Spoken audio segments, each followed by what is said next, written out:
خب نوبت رسید به بررسی یکی از پرفروش‌ترین گوشی‌های امسال، یعنی پوکو X7 پرو.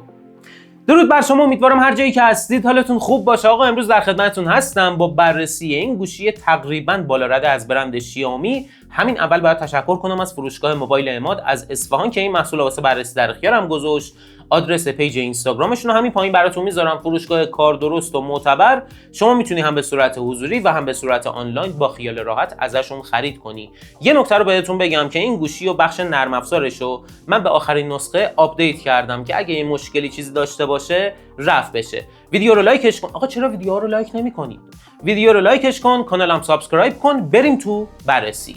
بخش اول طراحی و کیفیت ساخت. جایی که بالاخره پوکو یه طراحی خوشگل و شکیل روی گوشیش گذاشت. حالا خداییش قبلیام بد نبودن ولی این خیلی ساده و شیکه. من حقیقتا طراحی این گوشی رو خیلی دوست داشتم، به خصوص توی پنل پشتیش از نسل‌های قبلیش خیلی بهتر شده. فریم این گوشی از جنس پلاستیکه، ولی فکر نکنید پلاستیک بی‌کیفیت. وقتی گوشی رو دست بگیری میفهمی نه، همچین پدر مادر داره. رنگ این فریم ماته و تو بخش پشت جلو یه مقدار خمیده است که تیز نباشه بخواد دست رو اذیت کنه. سمت راست این فریم دکمه پاور و دکمه‌های ولومه که جایگیریشون خیلی خوبه. پایین گوشی درگاه تایپ C، اسپیکر و میکروفون اصلی به علاوه اسلات سیم کارت هاست که از 2 تا سیم کارت همزمان پشتیبانی میکنه.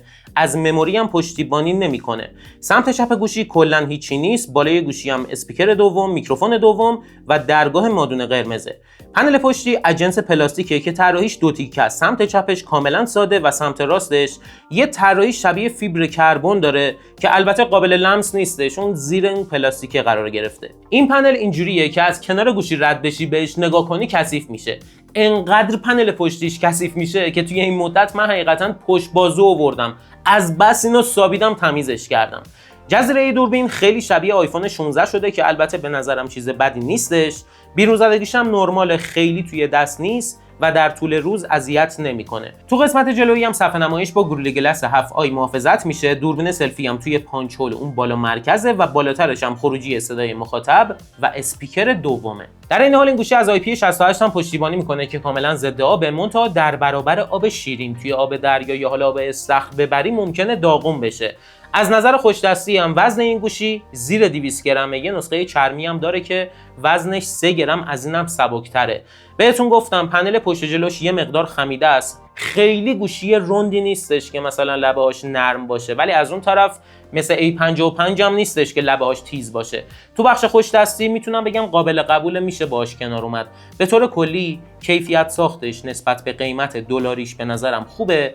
جا داشت این فریمش فلزی بشه ولی خب نیست، به نظرم خوبه. صفحه نمایش این گوشی از نوع امولد 120 هرتزی 12 بیتیه که میتونه 68 میلیارد رنگو تولید کنه. ابعادش 6 و 67 اینچه، رزولوشنش 1220 یا همون 1.5 کیه و از استاندارد دالبی ویژن و HDR10 پلاس هم میتونه پشتیبانی کنه. صفحه نمایش روی کاغذ واقعا صفحه نمایش گردن کلفتیه، ولی در عمل چجوریه بیاین تا براتون توضیح بدم. دقت رنگی این صفحه نمایش رو من روی حالت پیش‌فرضش و تو شرایط مختلف تستش کردم با چشم خودم. یه مقدار عدم دقت رنگی رو توی این صفحه نمایش دیدم. ببینید موضوع خیلی آزاردهنده نیست، یعنی 99% افراد اصلا متوجه این موضوع نمیشن. منتها من چون خیلی با صفحه نمایش‌های گوشی‌های مختلف کار کردم تونستم با چشم خودم این عدم دقت رنگی رو ببینم. در این حال توی بخش تنظیماتش یه سری پروفایل رنگی مختلف بهتون میده، میتونی رنگا رو ببری سمت گرمی، سردی و اینم بهتون بگم اگر روی همون حالت پیش‌فرضش یه مقدار رنگا رو گرمش کنی این عدم دقت رنگی تا حد زیادی حل میشه. ولی حقیقتا من از شیائومی انتظار نداشتم. بازم میگم موضوع خیلی آزاردهنده‌ای نیستش. دریافت لمس این صفحه نمایش هم از نوع 480 هرتزی، عملکردش بسیار عالیه. روی سطح صاف هم خیلی خوب عمل میکنه، مثل بعضی از گوشی‌های سامسونگ نیستش که میذاری روی میز صفحه نمایش کار نمیکنه. اما وقتی وارد گیم توربو بشی بخوای بازی کنی دریافت لمس صفحه نمایش میشه 2560 هرتز که توی تست گیمش هم بهتون گفتم دریافت لمسش توی بازی به شدت عالی عمل میکنه و خیلی سریع به لمس انگشت پاسخ میده. در مورد کنترل رفرش ریتش هم بهتون بگم که دو تا حالت دیفالت و کاستوم بهتون میده. روی حالت دیفالت اگه نور صفحه نمایش کمتر از 50% باشه همیشه صفحه روی 120 هرتز میمونه و تکونم نمیخوره، ولی اگه نور صفحه نمایش بیشتر از 50% باشه میاد روی 120 هرتز، لمس انگشت با صفحه قطع بشه میاد روی 60 و روی Always On Display هم میاد روی 30 هرتز. اما اینجا یه مشکلی هستش. توی برنامه‌های مثل تلگرام، اینستاگرام یا مثلا یوتیوب رفرش ریت صفحه نمایش میاد روی 60 و یه حس لگ زدن بهتون میده. اما این مشکل حل میشه اگه رفرش ریت صفحه نمایش رو بذاری روی حالت کاستوم و 120 هرتز، اون پایین تیک برنامه‌هایی که گفتم رو بزنی مشکل حل میشه. و خوبیش هم اینه که کنترل رفرش ریت اینجا هم انجام میشه، یعنی بین 120 و 60 و 30 جابجا میشه. در کل رفرش ریتش رو من انتظار داشتم یکم بهتر بشه، مثل گوشی‌های میان رده شیائومیه، ولی خب اونقدر هم بد نیست. درخشندگی این صفحه نمایش روی حالت دستی میتونه به بیش از 500 نیت، با فعال کردن حالت سانلایت مود به بیش از 800 نیت، روی حالت خودکار توی محیط باز به بیش از 1300 نیت و با نمایش محتوای HDR درخشندگیش میتونه به بیش از 2700 نیت برسه که واقعا عالیه. یعنی توی محیط باز خیلی راحت میتونی محتوا رو توی این صفحه نمایش ببینی. در مورد کنترل نورش هم بهتون بگم که از نوع PWM با فرکانس 1920 هرتز. زمانی که نور صفحه نمایش زیاد باشه همه چیز خوبه، اما زمانی که نور صفحه نمایش کم می‌کردم یه مقدار فلیکر توی صفحه نمایش می‌دیدم. اینجوری بهتون بگم اگه چشمتون خیلی حساس باشه ممکنه زمانی که نور صفحه نمایش کم می‌کنی چشمت رو یکم اذیت کنه، چشمت سرخ بشه. به طور کلی صفحه نمایش این گوشی مثل صفحه نمایش‌های قبلی شیائومی نیستش. میدونی هم توی کنترل نورش هم توی دقت رنگیش مثل قبل نیست. خیلی بد نیست ولی خب مثل قبلم نیستش. تو بخش امنیت سنسور اثر انگشت این گوشی از نوع اپتیکال زیر صفحه نمایش، جاش یکم پایینه ولی عملکردش و سرعتش واقعا خوبه. توی این مدت حتی یک بار هم نشد که من انگشتمو بذارم قفل رو باز نکنه. عملکردش واقعا عالیه. در مورد اسپیکرش هم بهتون بگم که خب این گوشی اسپیکر استریو داره، یه دونه بالا یه دونه پایین، از دالبی اتموس هم پشتیبانی میکنه. بلندی صداش واقعا خوبه، تفکیکش هم واقعا خوبه. یعنی صدا رو وقتی تا آخر زیاد میکنی، من سبکای مختلف رو تست کردم، سبک جاز، راک، پاپ، به هم ریختگی اتفاق نمیفته ولی بیس نمیزنه و همین موضوع باعث میشه شما فکر کنی یکم صداش تیزه. به طور کلی کیفیت اسپیکرش خوبه ولی عالی نیست. خب بریم سراغ بخش جذاب این گوشی، بخش سخت افزارش. پردازنده این گوشی پنل پشتیشو ببینید، وحشتناک کثیف شده. الان چشم افتاد گفتم بهتون نشون بدم. پردازنده این گوشی مدیاتک دایمنسیتی 8400 اولترا، یه پردازنده فوق العاده قدرتمند که حافظش هم از نوع UFS 4، یعنی توی انتقال اطلاعات این گوشی خیلی سریعه. توی کارهای روزمره که خب واقعا واسه شوخیه، من تمامی برنامه‌هایی که روی گوشی اصلی خودم بود و روی اینم نصب کردم، همراه بانک، تمامی شبکه‌های اجتماعی، هر چیزی که فکرشو بکنید باش کار کردم و هیچ مشکلی نداشت. خیلی راحت برنامه‌ها رو باز و بس میکنه. شبکه‌های اجتماعی، تماس گرفتن، پیام دادن، همراه بانک بخوای استفاده کنی، این کارا رو خیلی راحت انجام میده. اما توی کارهای سنگین‌تر چیکار میکنه بیاین تا بهتون توضیح بدم. خب اول بریم سراغ تستایی که ازش گرفتم. اولین تست انتوتو بنچمارک ورژن 10 که روی حالت عادی امتیازش شده 1,583,000 که برای این پردازنده و این گوشی امتیاز خیلی خوبیه. روی حالت آلتیمیت مود یا همون حالت پرفورمنس امتیازش شده 1,433,000 که کمتر شده. اینو بهتون بگم که حالت پرفورمنس این گوشی عملاً هیچ کاری نمیکنه. بعضی وقتا حتی عملکردش معکوسه، باعث میشه گوشی افت کنه، مثل اینجایی که دیدید. تست بعدی گیک بنچ 6 که بخش تک هسته‌ای شده 1550 و بخش چند هسته‌ای 6070 و روی حالت پرفورمنس هم تقریبا همینه که امتیاز خیلی خوبیه. تست بعدی پایداری CPU که روی حالت عادی پایداری شده 83% و روی حالت پرفورمنس 84%. نکته خنده‌دارش اینه که روی حالت پرفورمنسش میانگین توان پردازشیش کمتر شده، یعنی از روی 300,000 GIPS اومده روی 284,000 GIPS. من نمیدونم واقعا این اصلا آلتیمیت مودش به چه درد میخوره. و تست آخرم پایداری پردازنده گرافیکیه که روی حالت عادی شده 57% و روی حالت پرفورمنس هم شده 58%. عملکردش میتونم بگم نرماله، خیلی خوب نیست، چون توی حالت عادی نمودار اون پایین مشخصه، اون آخر نمودار یکم بالا پایین شده که باعث میشه توی فشار خیلی زیاد لگ بزنه. اما این گوشی توی اجرای بازی چی کار میکنه؟ من قبلا تست گیمش رو گرفتم، توی کانال هستش، میذارم این بالا، حتما ببینید. بازی پابجی، کال آف دیوتی و گنشین ایمپکت رو روی این گوشی تست کردم. کاریکس استریت هم تست کردم، منتها اون بازی کلا بهینه نیست. یعنی هیچ گوشی نیست که بتونه اونو خیلی راحت اجرا کنه. همه گوشی داغ میشن، میرن توی افت فریم. بازی پابجی و این گوشی میتونه روی 120 فریم خیلی نرم و روون و خوب اجرا کنه. لگم نزد، منتها زمانی که اسکرین رکورد روشن کردم رفت توی افت فریم. یعنی اگه شما بخوای پابجی و روش اسکرین رکورد روشن کنی باید حتما از فن خنک کننده استفاده کنی.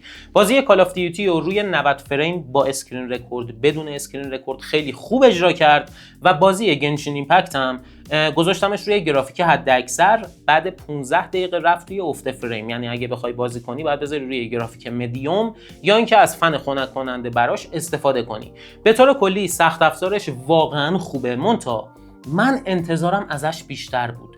پوکو X6 پرو نسل قبلیش بود، خیلی خوب بود. این باید قاعدتا خیلی بهتر از اون بشه. خوبه ولی من انتظارم ازش بیشتر. تو بخش نرم افزار این گوشی با اندروید 15 و هایپر او اس 2 عرضه شده. کمپانی پوکو گفته 3 سال آپدیت اندروید و 4 سال هم آپدیت امنیتی رو به این گوشی میده. توی این مدت که من استفاده کردم بهتون گفتم تمامی برنامه‌هایی که روی گوشی خودم بود و روی اینم نصب کردم و هیچ مشکلی باهاش نداشتم. خیلی نرم و روون، لگ زدن، باگ خوردن توش ندیدم. سرعت نصب برنامه‌ها خیلی خوبه. اینم بهتون بگم که از قابلیت‌های هوش مصنوعی خود شیائومی حالا گوگل هم پشتیبانی میکنه.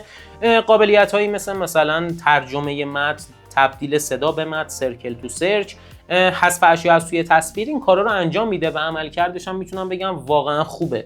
البته یه جاهایی گاف هم میده ولی خب در کل عملکردش خوبه. بخش نرم افزارش به نظر من اوکیه. البته نسبت به رقبای سامسونگیش آپدیت کمتری میگیره.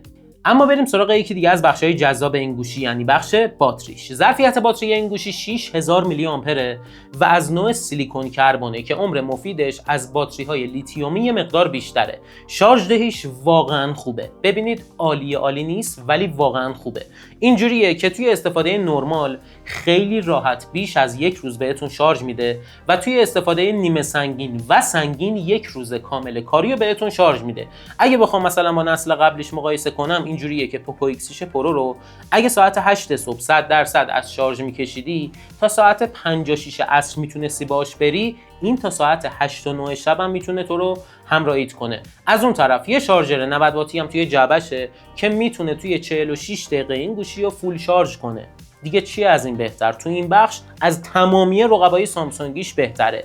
شارژ دهی و شارژ شدنش واقعا عالیه. راستی تستم ازش گرفتم توی بخش باتری، یادم رفت بهتون بگم، از رو میخونم اشتباه نشه. 1 ساعت بازی پابجی روی 120 فریم با اینترنت وای فای 21% باتری مصرف کرد. 1 ساعت ویدیوی آفلاین 5% و 1 ساعت هم وبگردی 8% باتری مصرف کرد. اینو یادم رفت بهتون بگم، گفتم بگم یادم نره. خب بریم سراغ بخش آخر این بررسی، بخش دوربین، جایی که من واقعا لذت بردم. بالاخره این دوربین ماکرو 2 مگاپیکسلی مزخرف رو از توی این گوشی حذفش کرد. خدا رو شکر. دوربین اصلی این گوشی 50 مگاپیکسله که سنسورش IMX882 سونیه، fش 1.5 و از فوکوس خودکار و لرزشگیر اپتیکال هم پشتیبانی میکنه.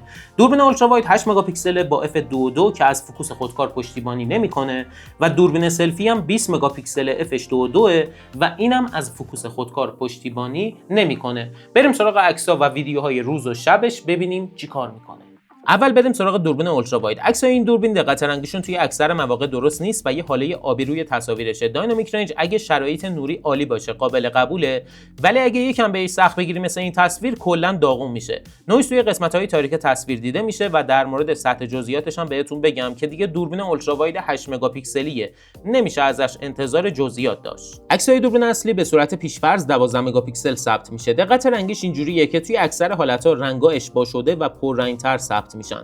داینامیک رنج در سطح قابل قبوله. البته این دوربین هم دقیقاً مثل اولترا وایده، اگه خیلی بهش سخت بگیری یه جاهایی نقاط تاریک تصویر رو میسوزونه. نویز توی تصاویرش خیلی کم و در حد ناچیز دیده میشه. سوژه های دور و نزدیک هم نسبت به رده قیمتیش واقعا خوب و طبیعی پردازش میشن. عکسای با زوم 2 برابر که حاصله یه برش از تصویر دوربین اصلیه، دقت رنگش دقیقاً مثل حالت 1 برابر، رنگ‌ها اشباع شده ثبت میشن. داینامیک رنجش هم در سطح قابل قبوله، اما سطح جزئیاتش واقعا فراتر از انتظارم بود. سوژه های دور و نزدیک خیلی خوشگل و طبیعی پردازش میشن و شما اگه روی عکس هم زوم کنی میتونی جزئیات رو ببینی.